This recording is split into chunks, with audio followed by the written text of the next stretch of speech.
ये रही अपनी सांसों पर ध्यान लगाओ गहराई से भरी और प्रेरणादायक कहानी जो अध्यायों में विभाजित है। कहानी का शीर्षक सांसों का संगीत, भीतर की यात्रा। अध्याय 1 भटकाव। सावन की एक रात थी। जंगल की नमी भरी हवा और घने बादलों के बीच एक युवा ब्राह्मण अजात अपने जीवन की सबसे बड़ी उलझन के साथ बंधा चल रहा था। उसकी पत्नी का देहांत हो गया था और उसने संसार को त्यागने का निर्णय कर लिया था। पर त्याग कहाँ आसान होता है। उसकी आंखों में अब भी दुनियावी सुखों की लालसा थी। वह बुद्ध के बारे में सुन चुका था। कहा जाता था वे केवल शब्द नहीं बोलते, वे मौन को जीते हैं। उसने सोचा शायद वे मेरी पीड़ा का उत्तर दे पाए। अध्याय 2 बुद्ध का मिलन। अजात एक दिन श्रावस्ती पहुंचा। वहां जेतवन में बुद्ध का प्रवास था।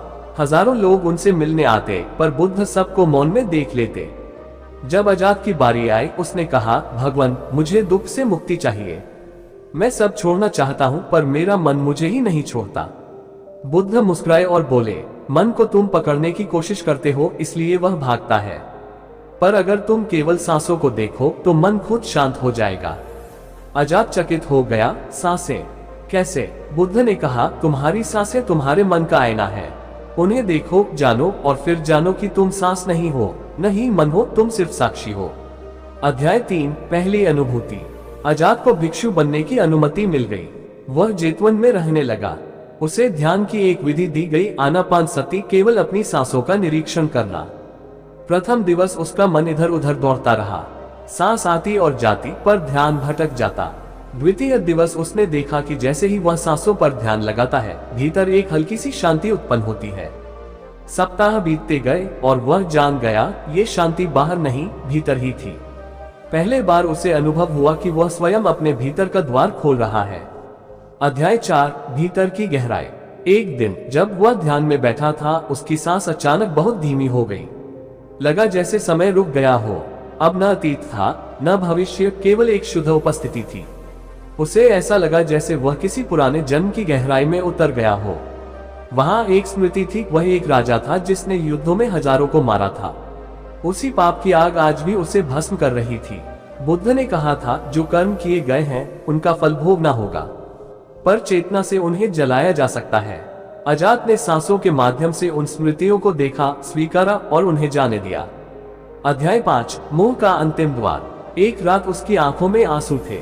उसने देखा कि वह अब भी अपनी पत्नी के वियोग को पकड़े बैठा है। ध्यान में उतरते हुए उसने सांसों के संग उस पीड़ा को महसूस किया, पर इस बार वह भागा नहीं, साक्षी बना रहा। धीरे धीरे वह पीड़ा एक लहर की तरह है और एक मौन सागर में विलीन हो गई। अचानक उसने अनुभव किया, वियोग भी प्रेम का हिस्सा है और प्रेम कभी मरता नहीं, वह बस रूप बदलता है। अध्याय 6 बुद्ध का अंतिम वचन। बुद्ध ने एक दिन अजात को पास बुलाया। उन्होंने कहा, अब तुम केवल सांसों को नहीं देखते, तुम जीवन को देखते हो। अब तुम केवल जीवन को नहीं समझते, तुम मृत्यु को भी साक्षी भाव से देख सकते हो। यही जागृति है। अजात ने हाथ जोड़कर पूछा, भगवान, क्या मैं मुक्त हो गया? बुद्ध मुस्कुराए, जब तुम ये प्रश्न भी छोड़ दोगे तभी पूर्ण मुक्ति होगी। अध्याय 7 प्रकाश और विलय। अजात अब जेतवन नहीं छोड़ता, पर अब वह वहां रहने वाला नहीं, वह केवल वहां होने वाला है। हर सांस अब उसके लिए एक पूजा थी, हर पल ध्यान का द्वार। उसके भीतर अब कोई प्रश्न नहीं रहा, केवल उत्तरों की शांत गूंज। वह जान गया था, सांस जीवन नहीं, पर जीवन की डोर है, और जो इस डोर को पकड़ ले वह स्वयं जीवन के पार चला जाता है। अध्याय 8 मौन की भाषा। अब अजात कम बोलता था। पहले वह ज्ञान पूछता था, अब अनुभव सुनता था अपने भीतर से।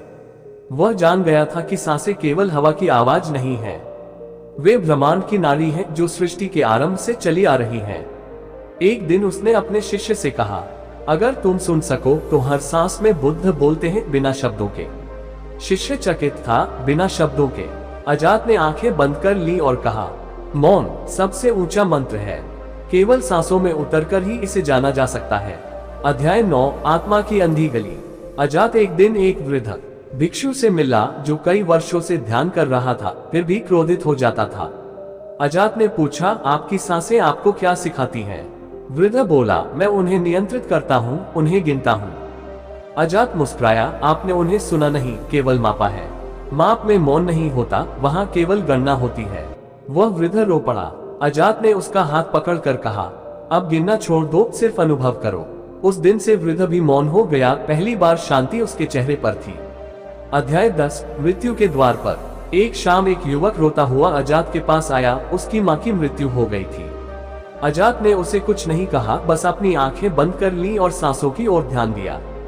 युवक ने पूछा, आप कुछ बोलते क्यों नहीं?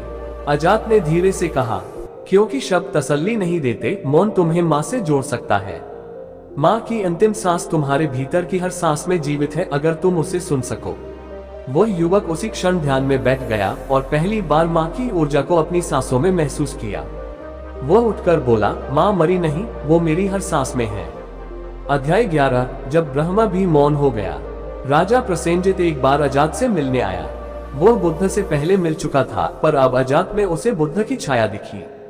उसने पूछा, तुम्हारे भीतर इतनी स्थिरता कैसे है? क्या ये ध्यान से है? अजात ने कहा, ये सांसों की संगति से है। जब मैं सांसों के साथ चलने लगा तो संसार पीछे रह गया। राजा बोला, मैंने वेद पढ़े, ब्राह्मणों से यज्ञ कराए, पर शांति नहीं मिली। अजात ने उत्तर दिया, ब्रह्म को पाने के लिए ब्रह्म को छोड़ना पड़ता है, और जो मौन में उतर गया वही ब्रह्म बन गया। राजा मौन हो गया, शायद पहली बार। अध्याय 12 अमृत की बूंद। एक रात अजात ध्यान में बैठा था। उसकी सांस इतनी धीमी हो चुकी थी, मानो वह देह से परे जा रहा हो। अचानक उसने अनुभव किया कि कोई स्वर्णिम रेखा उसके माथे के बीचों बीच बह रही है, जैसे एक अमृत बूंद टपक रही हो। उसे लगा जैसे वह समाधि की सीमा पर है। उसने भीतर से सुना, ये क्षण न पकड़ना, न छोड़ना, बस साक्षी बने रहो। वह रुका नहीं, डूबता गया, और वहां कुछ भी न था, केवल एक पूर्ण मौन जिसमें सब कुछ था। अध्याय 13 बुद्ध का आगमन। एक सुबह बुद्ध स्वयं अजात के पास आए। उनके साथ आनंद थे। बुद्ध बोले, आनंद, देखो अजात को, जिसने केवल सांसों के सहारे मृत्यु को भी पार कर लिया। न तपस्या, न यज्ञ, केवल ध्यान। आनंद ने पूछा, भंते, क्या सांसों से निर्वाण पाया जा सकता है? बुद्ध ने कहा, जिसने सांसों को सही तरह से देखा, उसने जीवन को जिया नहीं, उसने जीवन को जाना है। और जिसने जीवन को जाना, वह मृत्यु से परे चला गया। अजात ने बुद्ध के चरणों में प्रणाम किया। भंते, मैं आप कुछ नहीं हूँ, केवल श्वास का एक बहाव हूँ। अध्याय 14 अंतिम विराम। अजात अब किसी को उपदेश नहीं देता था। वह केवल ध्यान करता, और जो आकर बैठते वे स्वयं अनुभव करते। एक दिन वह स्थिर हो गया। उसकी सांस रुक गई, पर कोई भय नहीं था, कोई चीत्कार नहीं। जो लोग पास बैठे थे उन्होंने केवल इतना देखा। उसके चेहरे पर एक हल्की मुस्कान थी, जैसे वह सांसों की अंतिम लहर पर सवार हो और अंतरिक्ष में विलीन हो गया हो।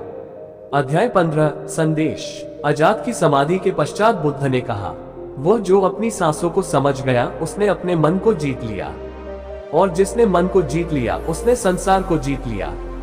अब अजात केवल नाम नहीं, वह शांति का प्रतीक है।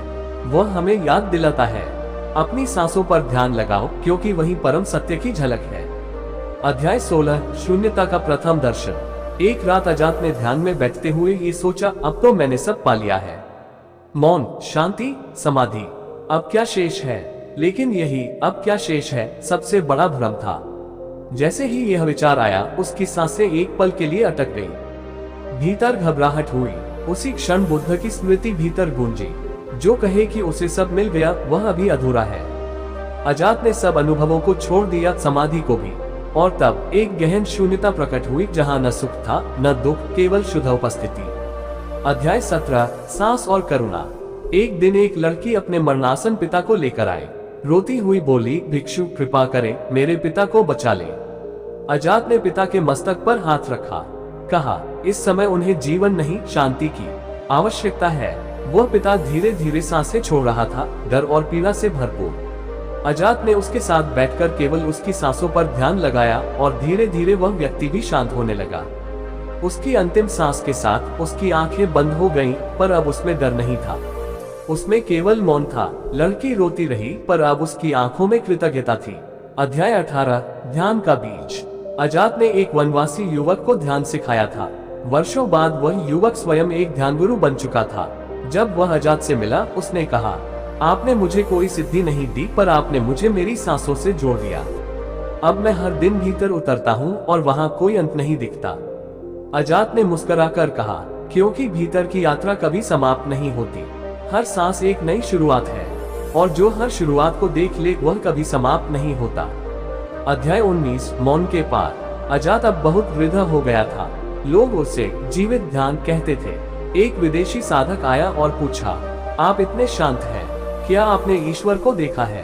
अजात ने आंखें बंद कर ली और कहा, जिसने सांस को देख लिया उसने सब देखा, पर जिसने सांस को भी छोड़ दिया उसने देखा भी नहीं और फिर भी जान लिया।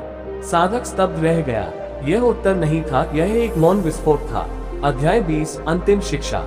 एक रात्रि अजात ने अपने सभी शिष्यों को बुलाया। उसने कहा, ग्रेटर देन तारांकन तारांकन, मैंने तुम्हें कोई ज्ञान नहीं दिया, केवल इतना सिखाया कि हर सांस एक अवसर है, ध्यान का, जागरण का, मोक्ष का। एक दिन सब कुछ छूट जाएगा, ये शरीर, ये रिश्ते, ये नाम, पर जो सांसों के साथ चला वो मृत्यु के पार भी जाएगा। इसलिए अगर कुछ सीखना है तो सीखो, अपनी सांसों पर ध्यान लगाना। वहाँ जीवन नहीं मिलेगा, वहाँ जीवन से परे कुछ मिलेगा। अध्याय 21 अनहद की ध्वनि। एक दिन ध्यान में अजात ने देखा कि वह केवल सांस नहीं सुन रहा, बल्कि एक मधुर नाद सुनाई दे रहा था। कोई शंख, कोई मृदंग, पर कान से नहीं, भीतर से। वह बोला, ये कैसी ध्वनि है, ये तो कभी बंद नहीं होती। और फिर उसे याद आया बुद्ध का वचन, जब ध्यान गहरा हो जाए तो भीतर से एक अनहद नाद उत्पन्न होता है, वही ब्रह्म की ध्वनि है। अब अजात की साधना केवल सांस नहीं थी, वह नाद की धारा में बहता जा रहा था। अध्याय 22 देह का पारदर्शी होना। धीरे धीरे अजात को लगता कि उसकी देह पारदर्शी हो रही है, जैसे वह स्वयं को छू भी नहीं सकता। एक शिष्य ने पूछा, गुरुदेव आप इतने हल्के क्यों दिखते हैं? अजात ने मुस्कुराकर कहा, जिसने हर सांस को बिना पकड़ने के जी लिया, उसका भार ये देह नहीं सह सकती, वह स्वयं प्रकाश बन जाता है। अब अजात चलते नहीं थे, वे बहते थे जैसे हवा का एक टुकड़ा। अध्याय 23 निर्वाण से पहले। एक रात उन्होंने कहा, मुझे अब यहाँ कुछ भी नहीं रोकता, पर मैं तब तक नहीं जाऊंगा जब तक एक भी शिष्य यह न जान ले कि सांस केवल श्वास नहीं, द्वार है, संसार से निर्वाण का द्वार। अगर तुमने इस द्वार को पार कर लिया तो फिर कोई जन्म मरण शेष नहीं रहता। शिष्य रोने लगे। अजात ने कहा, रोना तब तक ठीक है जब तक तुम सांसों को रोते हुए देख सकते हो, और फिर मौन हो जाओ। अध्याय 24 जागृत मृत्यु। अंतिम दिन अजात ने सबको बुलाया और कहा, ग्रेटर देन तारांकन तारांकन, अब मेरी अंतिम सांस आएगी, पर मैं उससे नहीं डरता, क्योंकि मैंने हजारों बार अपने भीतर मरकर देखा है। मैं तुम्हें कुछ नहीं दे सकता, केवल ये सिखा सकता हूँ। हर सांस को ऐसे देखो जैसे वह अंतिम हो, और जब अंतिम सांस आए तो वह भी एक उत्सव हो। तारांकन तारांकन। और फिर उन्होंने 3 गहरी सांसें ली, एक दीर्घ मौन, फिर उनकी देह स्थिर हो गई, पर कमरे में एक गंध, एक प्रकाश, एक करुणा की लहर फैल गई। अजात चले गए थे, या शायद परम मौन में प्रवेश कर गए थे। अध्याय 25 जो शेष रह गया। अजात अब नहीं थे, पर उनके शिष्य दुनिया भर में फैल गए। हर कोई केवल एक बात सिखाता था, अपनी सांसों पर ध्यान लगाओ, न मंदिर, न मूर्ति, न मंत्र, बस बैठो, मौन हो जाओ और अपनी सांस को देखो। जो भी यह करता वह स्वयं अजात से मिल जाता, क्योंकि अजात अब कोई व्यक्ति नहीं थे, वे एक अनुभव थे, एक मौन की गहराई थे, एक श्वास का पार हो जाना थे। अध्याय 26 जहाँ सांस भी नहीं जाती। एक दिन ध्यान में बैठे हुए एक शिष्य ने अजात से पूछा, क्या आप अब भी सांस पर ध्यान लगाते हैं? अजात ने मौन में उत्तर दिया, जहाँ सांस जाती है वहां तक मैं था, अब जहाँ मैं हूँ वहां सांस भी नहीं जाती। शिष्य चौंक गया, क्या कोई ऐसा भी स्थान होता है? अजात ने आंखें बंद की और कहा, हाँ, पर वह स्थान नहीं, अवस्था है, जहाँ मैं भी नहीं रहता, बस प्रकाश है, बिना आकृति, बिना शब्द, बिना विचार। वहाँ सांस भी रुक जाती है, क्योंकि वहाँ केवल होना ही शेष रह जाता है। अध्याय 27 बुद्ध की एक छाया। अजात की साधना इतनी गहन हो चुकी थी कि जो भी उसके पास आता उसे बुद्ध की उपस्थिति का आभास होता। एक वृद्ध ब्राह्मण आया और बोला, तेरे अंदर वही महाशून्य है जो मैंने बुद्ध के पास देखा था। अजात ने कहा, मैं बुद्ध नहीं हूँ, पर मैंने अपनी हर सांस को देखा है, और वही मुझे बुद्ध के करीब ले गई। ब्राह्मण ने कहा, तू बुद्ध की छाया नहीं, तू उसी रोशनी का अंश है। अध्याय 28 एक बच्चा आया ध्यान में। एक दिन एक छोटा बच्चा अजात के पास आया और बोला, मैं रोता हूँ, डरता हूँ, पर मुझे नींद नहीं आती, क्या करूँ?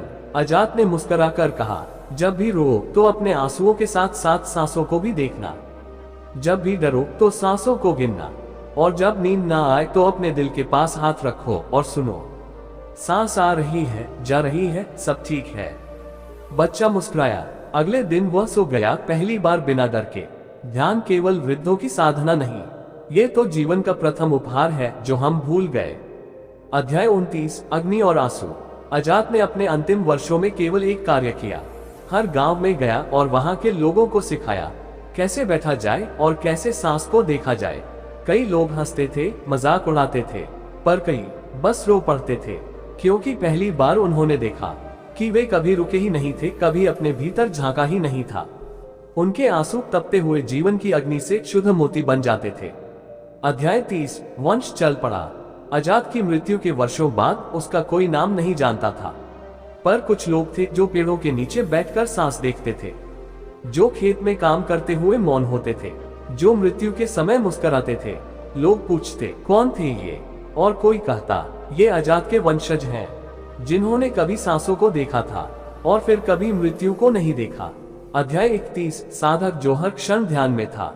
एक बार एक व्यापारी ने अजात से पूछा, आपके पास समय कैसे है ध्यान करने का? मेरे पास तो एक पल नहीं। अजात ने मुस्कुराकर कहा, मैं जब खाता हूँ ध्यान करता हूँ, जब चलता हूँ ध्यान करता हूँ, जब सांस लेता हूँ ध्यान करता हूँ। ध्यान कोई अलग कार्य नहीं, ध्यान तो जीने की कला है। वह व्यापारी मौन हो गया और अगले दिन अपने व्यापार में बैठा था, पर सांसों के साथ। वह अब साधक बन चुका था। अध्याय 32, सांस और सेवा। अजात के एक शिष्य ने कहा, गुरुदेव मैं ध्यान तो करता हूँ पर मुझे दुनिया की पीड़ा छूती है। अजात बोले, जिसने सांसों को देखा है वही दूसरों की पीड़ा को समझ सकता है और वही करुणा से सेवा कर सकता है, बिना अहंकार के। उस शिष्य ने एक अस्पताल खोला, पर वहां कोई दवा नहीं दी जाती थी, बस सबको सिखाया जाता था, अपनी सांसों पर ध्यान लगाओ और देखो शरीर कैसे बदलता है। अध्याय 33, समाधि नहीं जीवन चाहिए। अजात को लोगों ने कई बार पूजा के योग्य माना, पर उन्होंने कहा, ग्रेटर देन तारांकन तारांकन, मैं कोई भगवान नहीं, मैं वह साधक हूँ जिसने हर सांस को मित्र बनाया। अगर तुम मुझे पूजोगे तो फिर एक और मूर्ति बन जाएगी, पर अगर तुम बैठकर अपनी सांस को देख लोगे तो तुम स्वयं बुद्ध हो जाओगे। तारांकन तारांकन। लोग चकित रह गए। उन्होंने पहली बार जाना, सत्य बाहर नहीं भीतर सांस ले रहा है। अध्याय 34, वह अंतिम बच्चा। एक बार एक 7 साल का बालक अकेले जंगल में ध्यान कर रहा था। कोई पूछने आया, क्यों करते हो ध्यान? उसने कहा, क्योंकि जब मैं सांस देखता हूँ मुझे लगता है मैं हूँ ही नहीं। फिर कोई डर नहीं, कोई चिंता नहीं, बस अच्छा लगता है, बस जीना अच्छा लगता है।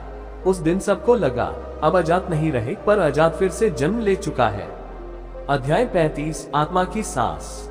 और अंत में जब ये कथा कोई पढ़ता है और वह थोड़ी देर को बैठता है, अपनी सांस को महसूस करता है, तो उस क्षण अजात की आत्मा उसके पास बैठ जाती है, क्योंकि अजात कहीं गया नहीं, वह हर उस सांस में है जिसे कोई प्रेम से देखता है, ध्यान से छूता है और मौन में समर्पित हो जाता है।